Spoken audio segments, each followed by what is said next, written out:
Hello, hi, it's Liz here, and I'm back with a new project for the new year. This is the Full Deck Challenge run by Shinuki Art. There's also a Facebook group, the Full Deck Challenge Facebook group. There's going to be a prompt every Thursday, which Shanna from Shinuki Art YouTube will put on the Facebook group and on her YouTube channel. So the prompt comes out every Thursday. So I'm hopeful of doing this quick project every Friday or so. Because you know how I don't have enough books and journals on the go. So the first prompt is red, and it's simply you take a deck, it's called the Full Deck Challenge, and you take a deck of cards and you decorate it with collage or mixed media or whatever you want to do, and you just follow the prompt. So the first one's really easy, it's red. So I've got my first card here. This is just a pack of cards we bought on holiday one year, years ago. I think I've maybe already used one or two of them, but we'll cross that bridge when we come to it if there's one or two missing. So I've got my little bundle of redness here. I have gathered some game pieces. I went into my big tin of vintage game pieces that I've been using for doing this sort of thing. I want to leave the fact that it's a playing card, so I'll just need to trim a little bit off the bottom of that. So I've got a rough layout in mind, but not exactly, so that's fine. I'm going to put this little scrap of an old bingo card, I think it was, maybe about there. I've got the back of a Monopoly card, which was a bit that was used for something else, and I'm just going to, I think, pop that kind of maybe under there somewhere. And then I have a postage stamp, which is red from some, what looks like a postcard at some point. And I'm just going to put that over where those intersect there at that corner. So just about there. And then I have this maybe across the top, so we will cut that just at that spot there, I think, just to fill in there. Or do we want that on top? No, we'll have it underneath. And I've got a tiny little thing that says enclosure, which I think I'll maybe put there. And then I've got this, which was, can't even get it up, which was a tiny little blank label. And I've very carefully stamped it. I used this stamp from Tidbits CMS 488 Stampers Anonymous. And I inked up that little January there, and then I used my tweezers and I held this with my tweezers and just put it over the top like that and hoped for the best, and it worked out really well. Happy with that. So I think we'll put that just somewhere down there.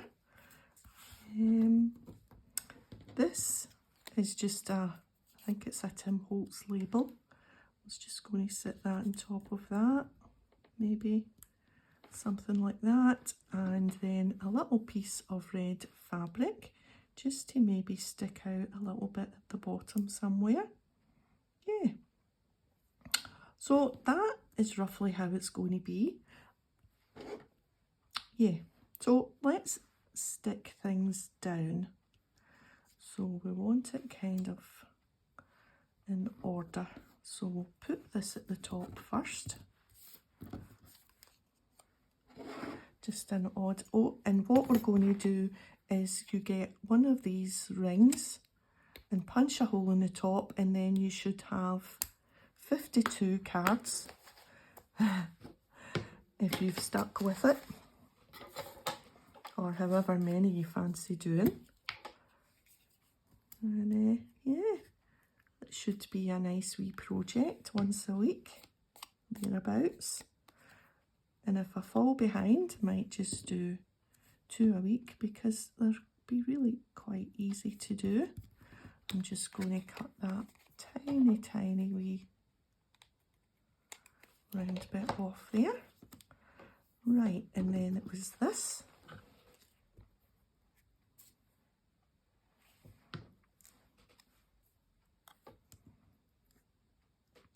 We'll maybe just have that just coming off the edge a wee bit.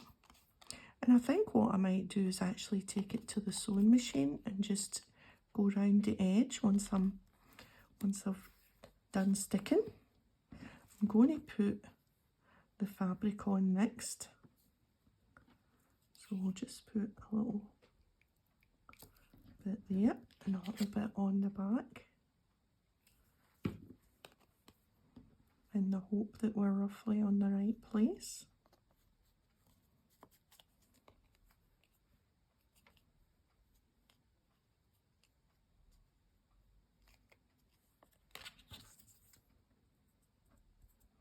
I don't want it sticking out too much, just enough. There we are. And then this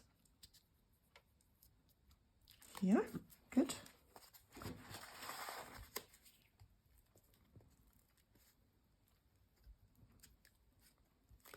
I always look out for old games, or, well, not so much old, but used games that you can use cards and things.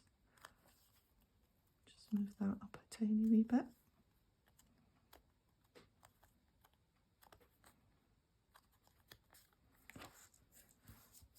I do love using game pieces. We'll put that there. So I was hunting high and low for bits of red, and I thought I would have more red, whatchamacallit, washi tape, but I only found this, which isn't really washi tape, it's just kind of stickers. So no red washi to be had.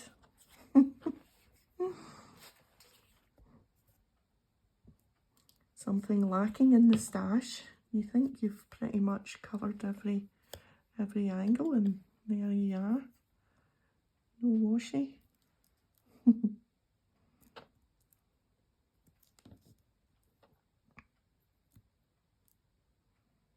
Just going to move that up a wee bit so that I'm not creating a funny angle there.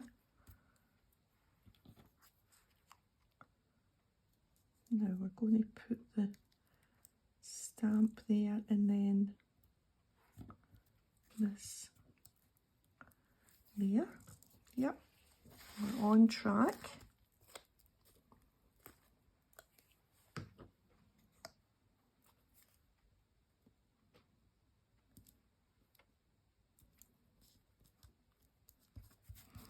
I've left the postmark on that, just thought it was quite nice, quite shabby. This little enclosure sign.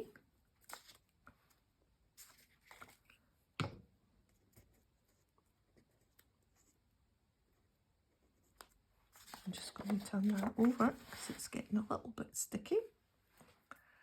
And we'll put that there.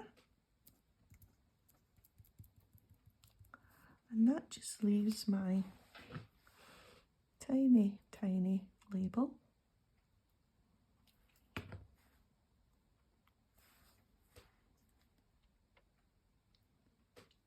Which we'll just put there. Great. So that is that. Happy with that. For the back, I am going to do a little bit of stamping. So I want my number on it. So it's the number and then what the prompt is, and then maybe another little bit of stamping. So we'll do that stamping. This is from Cat's Life Press. I think, where is the black ink? I had it out. There, it's there. It's from Blade Rubber Stamps in London. Just going to do that in the corner. Yeah. They're cute wee stamps. I've got a few of them. Say different things. And then I'm just going to put that on there like that.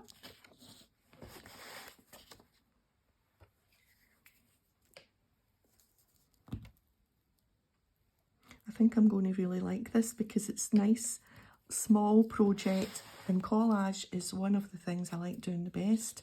I like hunting round, finding the bits to fit, shopping my crafty room, crafty stash, as they say. And then we'll just punch a hole there. Maybe we should, now should we stitch first and then punch the hole? We can put the hole anywhere we want. So if we stitch tightly to the edge, or as much as I can, then we'll be able to punch over it or punch beyond it. But I do quite fancy doing a little stitch round it. And if I use black, that means it will match the black ring that I've got. Yeah, so I think I'll go to the sewing machine. And we will do that, and then that just leaves it to be finished off. Did I get ink on that? Do I have ink in my hands, or was that already a wee bit marked? Anyway, doesn't matter. Okay, happy with that. See you in a bit. Okay, so yeah, happy with that. Little bit of stitching. It actually works better on the back than on the front because it sort of disappears at certain bits, but that's okay. I think it still adds to the, you see it in certain bits, so that's fine. Yeah, happy with that. So let's punch. And I'm wondering if I want an eyelet. Do you know, I don't think I'm going to put eyelets on them. I'm just going to guesstimate the spot here. Oh, that's not going through. Maybe need to go and get, oh, no.